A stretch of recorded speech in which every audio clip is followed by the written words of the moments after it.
भारत में आज़ादी के लिए की गई 1857 की क्रांति किसे याद नहीं है। इसमें शामिल रानी लक्ष्मीबाई के योगदान और वीरता को कोई भला कैसे भूल सकता है।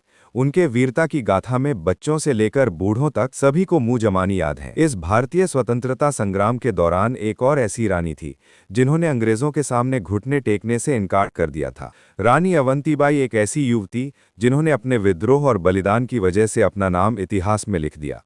तो आइए जानते हैं रानी अवंतीबाई के बारे में, जिन्हें इतिहास में इतनी जगह नहीं मिली। अवंतीबाई का जन्म 16 अगस्त 1831 को एक जमींदार परिवार में हुआ था। कम उम्र से ही वो अपना जीवन स्वतंत्रता के साथ जीती रही थी, लिहाजा वो जल्दी अपने बचपन के वर्षों में बेहद स्वतंत्र और अच्छी तरह से विभिन्न क्षेत्रों में प्रशिक्षित हुईं। उन्होंने अपना प्रशिक्षण न सिर्फ तीरंदाजी, घुड़सवारी और तलवार चलाने में लिया, बल्कि वे सैन्य रणनीति से लेकर राज्य मामलों में भी माहिर थीं। वो हर तरह से एक सक्षम महिला थी। यही वजह थी कि वो दूर दूर तक अपने हुनर के लिए मशहूर थीं। जल्दी उनके बारे में फैले उनके कौशल और करिश्माई व्यक्तित्व के चर्चे जब रामगढ़ के राजा के कानों में पड़े, तो उनके बारे में सुनते ही उन्होंने अवंतीबाई का विवाह अपने बेटे से कराने का फैसला लिया। लिहाजा साल 1849 में उनका विवाह विक्रमादित्य लोदी से हो गया। उनका विवाह कम उम्र में ही हो गया था। शादी के बाद रानी अवंती को 2 पुत्र हुए, जिनका नाम था शेर सिंह और रमन सिंह। उनका जीवन अच्छा चल रहा था।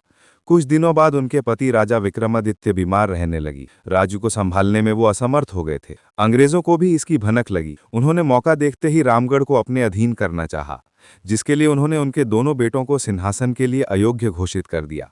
अंग्रेजों का कहना था कि वो अभी नाबालिग हैं और सत्ता चलाने के योग्य नहीं है। रानी ने अपने हाथ में सत्ता ले ली। जल्दी अंग्रेजों ने रानी को हटाकर अपना प्रशासन लागू कर दिया। उन्होंने ये डॉक्ट्रिन ऑफ लेप्स के तहत किया था। आप में से कुछ दोस्तों को इस नियम के बारे में पता होगा, और जिन्हें इसके बारे में नहीं पता उन्हें बता दूं कि ये नियम अंग्रेजों द्वारा लाया गया था। इसके अनुसार अगर किसी राज्य में उसके राजा की मृत्यु के बाद कोई राज्य संभालने वाला नहीं होगा, मतलब कि पुत्र या फिर राजा खुद सत्ता संभालने में नाकाम रहेगा, उस समय ब्रिटिश उस राज्य को अपने अधीन कर सकती है। इस नियम ने कंपनी को किसी भी रियासत में प्रशासन स्थापित करने की इजाज़त दे दी। अंग्रेजों का यह फैसला उन्हें रास नहीं आया और उन्होंने इसे अपना अपमान समझा। रानी अवंतीबाई ने यह फैसला किया कि अंग्रेजों से जरूर इस बात का प्रतिशोध लेगी। साल 1857 में उन्हें अपना बदला लेने का सही मौका भी मिल गया। इस दौरान उन्होंने ब्रिटिश प्रशासक को राज्य से बाहर निकलवा दिया और ब्रिटिश शासन के खिलाफ युद्ध घोषित कर दिया। अवंतीबाई का अगला कदम अपने पड़ोसी साम्राज्य को भी शामिल करना था। इसके लिए उन्होंने ब्रिटिश अधीनता के खिलाफ युद्ध में शामिल होने के लिए शासकों को लिखे पत्र के साथ उन्होंने चूड़ियों के डिब्बे भी भेजे। अपने पत्र में लिखते हुए कहा कि अगर अपनी मातृभूमि की रक्षा करनी है तो अपने तलवार निकालो और अंग्रेजों के खिलाफ युद्ध करो। अगर ऐसा नहीं कर सकते तो इन चूड़ियों को पहनकर अपने घर में छिपे रहो। रानी अवंतीबाई ने सभी आसपास के साम्राज्य में क्रांति की चिंगारी सुलगा दी थी। उनकी ये अपील केंद्रीय प्रांतों में भी क्रांति की लहर लाने में सफल रही। अब ज्यादातर राज्य उनके साथ आकर खड़े हो गए थे। साल 1857 तक पूरा क्षेत्र सशस्त्र विद्रोह में शामिल हो गया था। अब वे इस मोर्चे का नेतृत्व कर रही थी स्वयं रानी अवंतीबाई। उन्होंने युद्ध में लड़ने के लिए 4000 लोगों की एक सेना बनाई। इसी के साथ वो ब्रिटिश राज के खिलाफ हमला बोलने के लिए तैयार थीं। उनकी पहली लड़ाई मंडला के पास खेड़ी गांव में हुई। जब ये विद्रोह हुआ था तब अंग्रेजों ने सोचा था कि इसे कुचलना बहुत आसान होगा।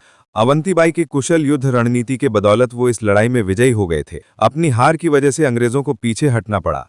लिहाजा दिसंबर 1857 से फरवरी 1858 तक विजयी क्षेत्र को रानी अवंतीबाई ने अपने नियंत्रण में रखा। अंग्रेजों को इस बात का अंदाजा हो चुका था कि रानी से टक्कर लेना कोई मामूली बात नहीं है। इस बार उन्होंने पूरे बल के साथ हमला करने का फैसला लिया।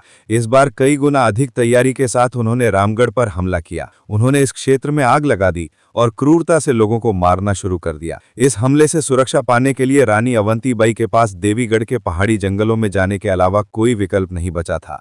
रानी भी इतनी जल्दी हार मानने वालों में से नहीं थी।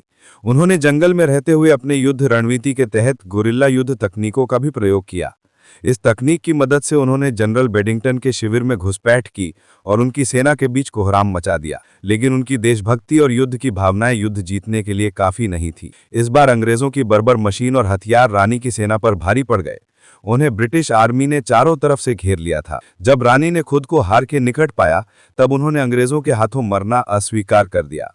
लिहाजा उन्होंने अपनी तलवार निकाली और खुद ही उससे अपनी जान ले ली। जान लेते समय उनके आखिरी शब्द कुछ इस प्रकार थे, हमारी दुर्गावती ने जीते जी वैरी के हाथ से अंग न छुए जाने का प्रण लिया था।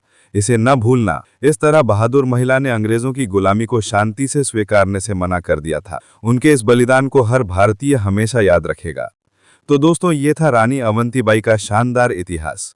दोस्तों, इस वीडियो के बारे में अपनी राय हमारे साथ कमेंट बॉक्स में जरूर शेयर करें। धन्यवाद दोस्तों, इसी तरह के इंटरेस्टिंग और इन्फॉर्मेटिव वीडियो देखने के लिए हमारे YouTube चैनल को अभी सब्सक्राइब करें और बेल आइकन का बटन दबाना न भूलें, जिससे आपको हमारे लेटेस्ट वीडियो की नोटिफिकेशन सबसे पहले मिल सकें।